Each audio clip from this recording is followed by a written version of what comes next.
नमस्कार, news nation का digital live देख रहे हैं आप। आपके साथ मैं हूं रंजना सिंह राठौड़। मॉनसून सत्र का आज के दिन धमाकेदार शुरुआत इसकी हुई, जहां पर ऑपरेशन सिंदूर को लेकर वार पलटवार आक्रामक तौर पर दोनों ही तरफ से देखा गया, पक्ष की तरफ से और विपक्ष की तरफ से। सबसे पहले बात गृह मंत्री अमित शाह की। जब वो खड़े हुए तो उन्होंने विपक्ष द्वारा लगातार पहलगाम हमले के बाद से उठाए जा रहे तमाम सवालों का जवाब अपने चित परिचित अंदाज आक्रामकता के साथ उन्होंने दिया, जहां पर उन्होंने ऑपरेशन सिंदूर का जिक्र किया, ऑपरेशन महादेव का उन्होंने जिक्र किया और साथ ही उन्होंने विपक्षियों को भी आड़े हाथों लिया। इस बीच जब वो बोल रहे थे तो अखिलेश यादव की तरफ से जब उन्हें टोका गया तो उन्होंने सीधे तौर पर अखिलेश यादव को कहा कि आपको क्यों दिक्कत हो रही है, क्या पाकिस्तान से आपकी सीधी बातचीत है, क्या पाकिस्तानियों का जो आतंकी मारे गए हैं उनका धर्म पता लगने के बाद क्या आप दुखी हैं। तो इस तरीके के तंज वो कसते हुए नजर आए। क्या कुछ उन्होंने कहा संसद की कार्यवाही में, ये हम पहले आपको बता देते हैं। ऑपरेशन सिंदूर का पूरा डेटा लेकर वो पहुंचे थे, क्योंकि विपक्ष सरकार को ऑपरेशन सिंदूर को लेकर घेरता हुआ चला आ रहा है। दो सबसे बड़े सवाल जो विपक्ष की तरफ से उठाए जा रहे थे वो ये कि ऑपरेशन सिंदूर में आतंकियों को क्यों नहीं मार गिराया गया, और जिस तरीके से हमारी सेना पराक्रम दिखा रही थी वो पीओके में घुस सकती थी, उनको क्यों रोक दिया गया। दूसरा, सीजफायर करवाने वाले ट्रंप कौन होते हैं और भारत सरकार से पहले ट्रंप ने कैसे ऐलान कर दिया। इन्हीं तमाम सवालों को लेकर मॉनसून सत्र में ऑपरेशन सिंदूर को लेकर चर्चा की शुरुआत हुई और आज का दिन जो है, कल हालांकि कार्यवाही स्थगित हुई थी, लेकिन आज के दिन कार्यवाही अभी भी जारी है और संसद की कार्यवाही में प्रियंका गांधी वाड्रा इस वक्त बोल रही हैं। आपको बता दें कि गृह मंत्री जब बोल रहे थे तो उन्होंने मुख्य बातों का जिक्र किया शुरुआत की पहलगाम हमले के साथ, और उन्होंने बताया कि कैसे 26 मासूम लोगों को मौत के घाट उतार दिया गया, जिसमें 25 भारतीय थे और एक नेपाली भी शामिल था। उसके बाद त्वरित वो श्रीनगर पहुंचे, उसी दिन शाम में श्रीनगर पहुंचे।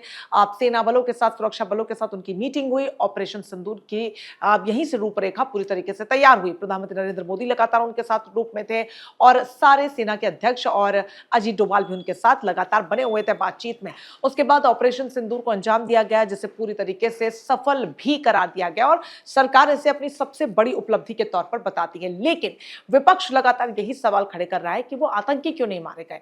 उस पर जवाब देते हुए गृह मंत्री ने कहा कि ऑपरेशन महादेव के तहत हमने खासतौर पर वो इलाके जहां पर सघन जंगल क्षेत्र है, वहां पर ऑपरेशन उस दिन के बाद से लगातार चलाया हुआ था। न सिर्फ वो 3 आतंकी बल्कि ऐसे कई आतंकी जो घुसपैठ करने की लगातार कोशिश और फिराक में थे, उनको भी मार गिराया गया। और 3 आतंकियों की पहचान इस कदर हुई है कि वहां पर चंडीगढ़ में लैब में उनके सैंपल्स की मिलान की गई है। जो गोलियां निर्दोषों को मारी गई थी वो कौन से बंदूक से चली थी, वो बंदूक उन्हीं की थी क्या, और उन तीनों में से एक के पास ऐसी राइफल भी पाई गई है जो कि मेड इन अमेरिका है। ऐसे अमेरिका पर भी सवाल उठते हैं कि वो जो हथियार पाकिस्तान को भेज रहा है वो कहां पर इस्तेमाल हो रहे हैं, क्योंकि अमेरिका तमाम देशों के बीच सीजफायर की बात करता है, शांति बहाली की बात करता है, लेकिन ऐसे देशों को हथियारों की खेप भेजना जहां पर उनका गलत इस्तेमाल हो सकता है, इसका जिक्र करते हुए उन्होंने इन तमाम बातों का जवाब दिया।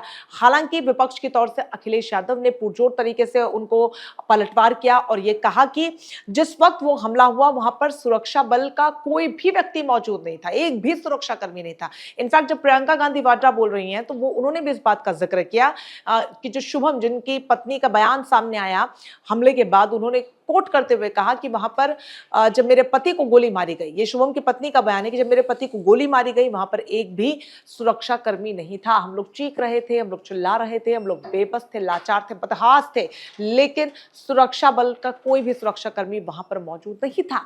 और यही सवाल विपक्ष लगातार खड़ा कर रहा है कि 370 के बाद जिस कश्मीर की आप बात कर रहे हैं, जो शांति बहाली की आप बात कर रहे हैं, वो तस्वीरों में कहीं नजर नहीं आ रही। और खासतौर पर पहलगाम हमले की पूरी रेकी इसीलिए की गई थी कि आसपास उस इलाके में सुरक्षा बल तो नहीं है, और अगर है तो कितनी दूरी पर है, अगर हम गोलीबारी करके भागते हैं तो क्या हमारे पास बच निकलने का समय होगा।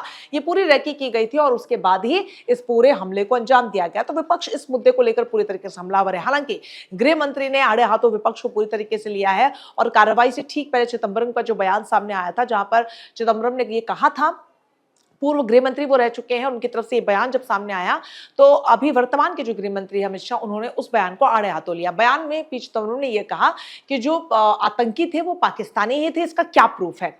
अब ऐसे में गृह मंत्री ने उनको पलटवार करते हुए कहा कि पूर्व गृह मंत्री की तरफ से ऐसा बयान आना बहुत ही ज्यादा चिंताजनक है।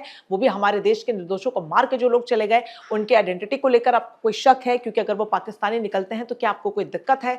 क्या पाकिस्तान से आपका कोई लगाव है? तो लगातार जो सरकार का पक्ष है वो विपक्षियों को इसी तरीके से कटघरे में खड़ा कर रहा है कि पाकिस्तान से इतनी मोह माया क्यों है और धर्म पता चलने के बाद आपको इतनी आखिरकार दिक्कत हो क्यों रही है। हालांकि संसद की कार्यवाही अभी भी जारी है और अब जो प्रश्नों का सिलसिला है वार पलटवार का, दोनों ही सदनों में लगातार जारी है। हालांकि कांग्रेस पूरी तरीके से प्रबल नजर आ रही है। प्रियंका गांधी वाड्रा जब अपनी बात रख रही थी तो कह रही थी हमारी सरकारों में जब भी हमले हुए तो हमने उसकी जिम्मेदारी ली, हमारे गृह मंत्री ने इस्तीफा दिया। लेकिन जब पहलगांव अटैक हुआ तो गृह मंत्री ने न इस्तीफा दिया और ना ही इस पूरे हमले में किसी तरीके की जिम्मेदारी ली, कोई बयान उन्होंने दिया। ऐसे में इस कार्यवाही का लेकर अभी तक पक्ष विपक्ष की तरफ से और भी सवाल देखने और सुनने को मिल सकते हैं। इस पूरे मुद्दे पर आपकी राय जरूर बताइएगा। फिर मुलाकात होगी, दीजिए इजाजत, नमस्कार।